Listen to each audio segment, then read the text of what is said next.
Kindy Rockstars.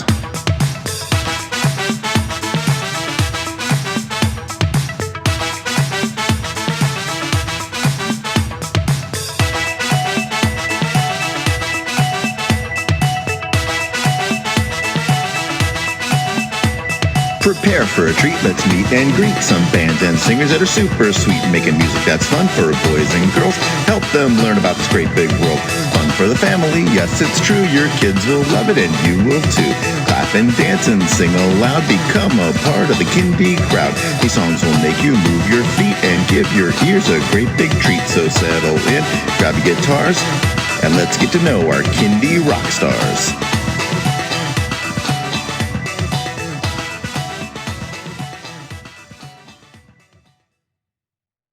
Hello everyone, and welcome to Kindy Rockstars.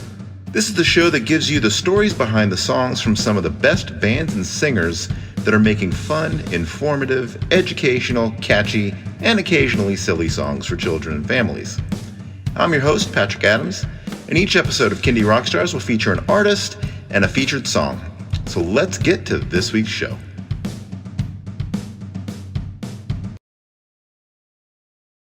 Joining me today from the beautiful South Island of New Zealand is Charlotte Talbot from Teatime. Welcome to the show, Charlotte. Oh, thank you, Patrick. Thank you very much. All right. Great to be here.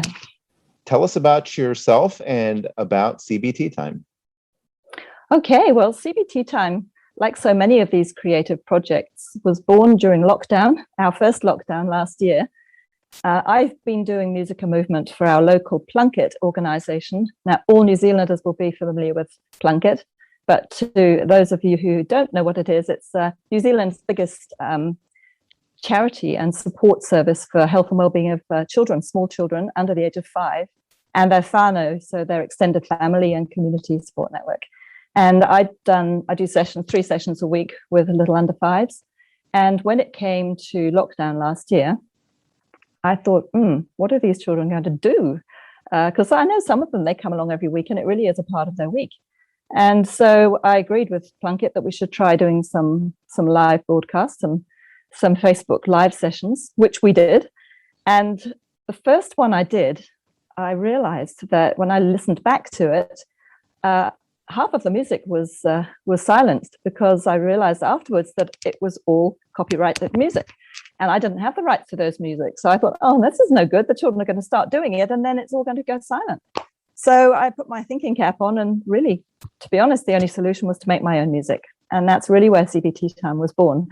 Luckily for me, I have my son home, one of my sons. One of my sons is, he's a farmer, but he's also a musician in his spare time. And he's a relatively capable music producer. So that's Oscar. And my daughter, Emily, is, although she's a student of arts and commerce in Auckland, she was home as well, and she has a lovely singing voice, and singing's been a big part of her life, and so that's Emily. So we had the makings of this little project, and Teatime was born. And I say it was born in the cradle of Plunket, because Plunket was really what facilitated my starting. I wouldn't have done it probably if I hadn't had their platform, their safe platform to operate under. So that's how we got started. Gotcha. Yeah. So tell me a little bit more about the kind of things that Plunket does in addition to, helping you with Teatime. What other kinds of projects do they do? Well, Teatime is very much, the music is one very small part of the services that they offer the community. So the families pay very little to come along to the music sessions, so it's extremely accessible. But Plunket is responsible for they see a huge percentage of New Zealand's children. I can't quote it. I think it might be up to 85% of New Zealand's children will be seen by Plunket during their childhood. And children receive a little Plunket book in which they can record all their progress. They go to Plunket for their health checks. They can be visited by health nurses. They can be weighed. They can go with any kind of health issue that they have. It's the most amazing support network that we have in this country. Fantastic. Gotcha. So are you planning on doing like a full album with your family band? I think it would be great to do that. And I'm just in the process of working out whether that's the best thing to do, because I mentioned to you before, I see this music rather like baking a cake. I'm baking it. It's a home recipe. I'm baking it for the people who will enjoy it, who are my family and the people at my little music groups. And if anybody outside that group likes my cake, they might ask me for the recipe. And my recipe at the moment is, it's all the time my recipes are multiplying, but I haven't really got around to baking them all properly yet and for people to sample. So I suppose that's the next thing, is I have numerous songs that I've written, and we've made a basic version, which I use with my children, but to get it up to a standard that I'm happy to actually put online takes time. So that is definitely part of the plan, yes, to get more songs out there. Yeah. All right. Well, do you want to talk about the song that you have out now? Yeah. Well, this one, it was, as you might guess, inspired also during lockdown. It's called My Imaginary Friend. And I've gathered, I certainly had imaginary friends when I was growing up. And I know that some of my little children, I say my children in inverted commas, the little ones I work with, have imaginary friends too. And so the idea was born really from interaction. Nearly all my songs are interactive songs. And I really want to promote imagination. I think a lot these days, this video is a wonderful medium, and it's definitely sort of taken over music in some respects. And so I think sometimes children don't have to be as imaginative because it's all given to them in a video. Now, that's not to knock videos. I think they're fantastic. But the Imaginary Friend is very definitely something that is in my head. And I hope that when people listen to it, they can imagine as well. And the children can make the sounds, do the animal actions. And when we get to the bubble part, which you'll hear if you haven't heard it already, you need somebody there, possibly with a bubble wand, to draw the circles in the air that turn into bubbles, and the bubbles everywhere. And then the children will run around and catch the bubbles, but then the last line comes along, and by the time the last line comes along, there are no bubbles left. So we're left wondering, were they imaginary or were they real bubbles? So yes, that's the imaginary thing. My English teacher at school, I remember her marching into the classroom and saying, "Right, girls, I've got a very vivid imagination. I could write a whole volume of books about a blackboard eraser." So that's the kind of imagination she had. And I've always remembered that. So yeah, that makes me chuckle. So this is an imaginary story. Very good. All right. Well, let's check it out. Here is My Imaginary Friend by Teatime.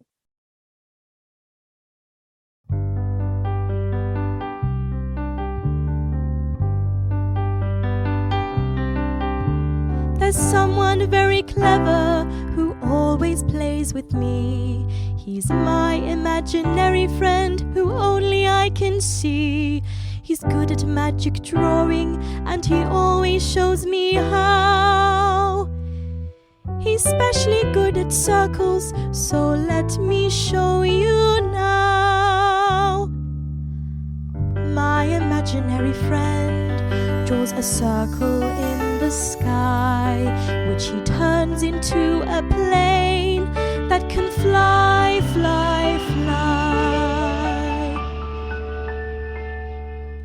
My imaginary friend draws a circle on his lap. It turns into a crocodile.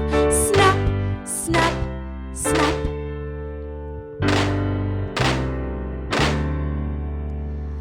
My imaginary friend draws a circle on his knees. It turns into a tickle and a sneeze, sneeze, sneeze. Achoo, achoo, achoo. My imaginary friend draws a circle on the floor, which turns into a lion that can roar, roar, roar. My imaginary friend draws circles in the air. He turns them into bubbles. There are bubbles everywhere. The thing he hasn't shown me is how to catch them all. But it really doesn't matter, they're not really there at all.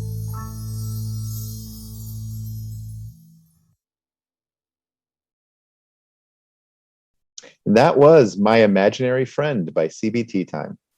All right, Charlotte. So tell people where they can find that song and how they can connect with you.